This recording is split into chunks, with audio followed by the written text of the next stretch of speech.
বাংলাদেশ নারী ক্রিকেট দলের সাবেক ম্যানেজার মঞ্জুরুল ইসলাম মঞ্জুর বিরুদ্ধে বিস্ফোরক অভিযোগ তুলেছেন সাবেক অধিনায়ক জাহানারা আলম। তিনি মঞ্জুরুল সহ দায়িত্বে থাকা কয়েকজনের বিরুদ্ধে যৌন নিপীড়ন ও মানসিক নির্যাতনের অভিযোগ এনেছেন। তবে জাহানারার অভিযোগ উড়িয়ে দিয়েছেন মঞ্জুরুল। বর্তমানে চীনে অবস্থান করছেন তিনি। জাহানারার অভিযোগের প্রতিক্রিয়ায় বার্তা সংস্থা এএফপিকে মঞ্জুরুল বলেন, সব মিথ্যে, আপনি দলের অন্য মেয়েদের জিজ্ঞাসা করে দেখতে পারেন।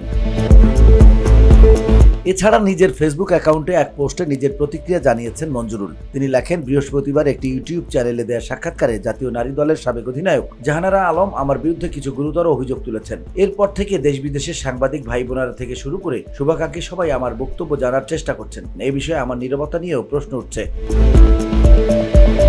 জাহানারার অভিযোগের ভিত্তিতে তদন্ত কমিটি গঠনের কথা জানিয়েছে বিসিবি। যে কোনো ধরনের তদন্তের মুখোমুখি হতে প্রস্তুত আছেন জানিয়ে মঞ্জুরুল লেখেন, অভিযোগের পর বিসিবি জানিয়েছে একটি তদন্ত কমিটি গঠন করা হবে। 15 কার্যদিবসের মধ্যে সেই কমিটি তদন্ত প্রতিবেদন জমা দিবে। নিঃসন্দেহে ভালো উদ্যোগ। বিসিবি ছাড়াও রাষ্ট্রীয়ভাবে যদি কোনো তদন্ত কমিটি গঠন হয়, আমি সেগুলো ফেস করব এবং আমার বক্তব্য তুলে ধরব। এর আগে আমি এই বিষয়ে কথা বলা থেকে বিরত থাকছি।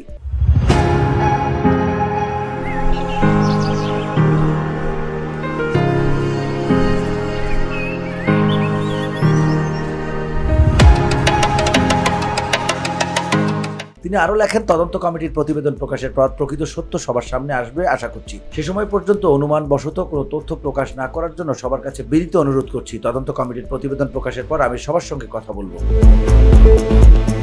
VOD Bangla news desk.